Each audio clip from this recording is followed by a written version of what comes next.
everybody, Becca Switzer here, and we're going to talk about how to pull yourself out of a bad feeling spot.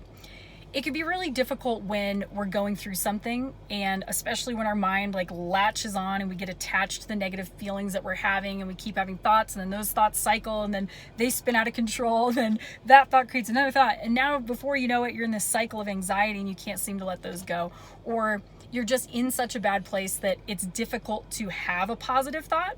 And something that I learned from listening to some Abraham Hicks was, let's say that the best positive feeling thought is up here at level 10 and you're down here at level 1 in the pits, okay? And you're like, listen, bitch, it's not possible for me to get to level 10. I don't even want to hear it.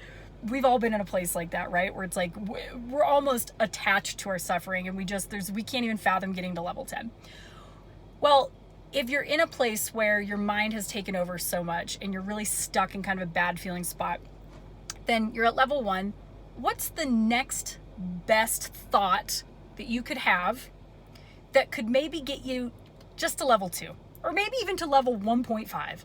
So for example, let's say that you lost your job and you're like, oh my God, and you're panicking. What am I going to do? I don't know what I'm going to do for money. How am I going to pay for my son's school? I have bills, blah, blah, blah. And it just keeps spiraling out of control. What if you think, you know what? This could be good because it's going to give me a chance to refocus on starting my own business.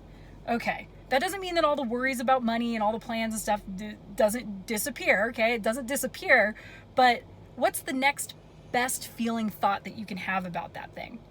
Okay. Or what if maybe you're going through a breakup, okay?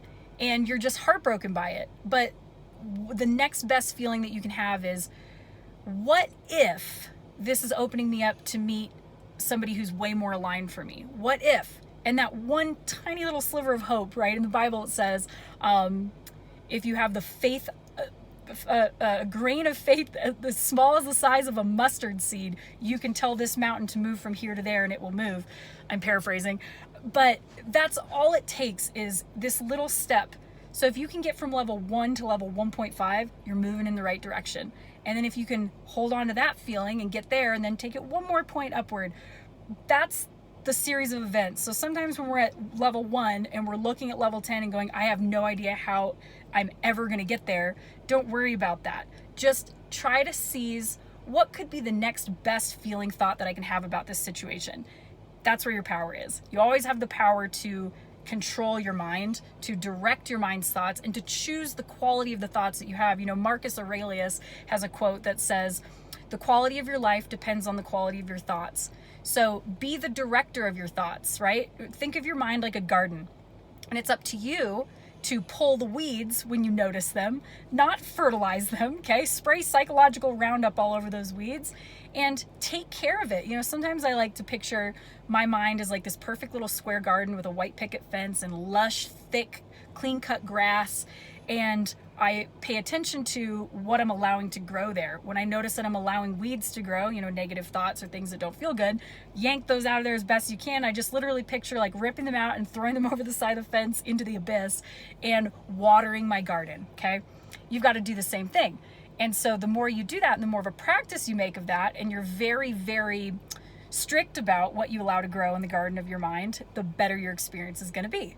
So don't beat yourself up if you're in a bad feeling space. That's normal. Acknowledge those feelings, but choose the next feeling thought, best feeling thought. It's a mouthful.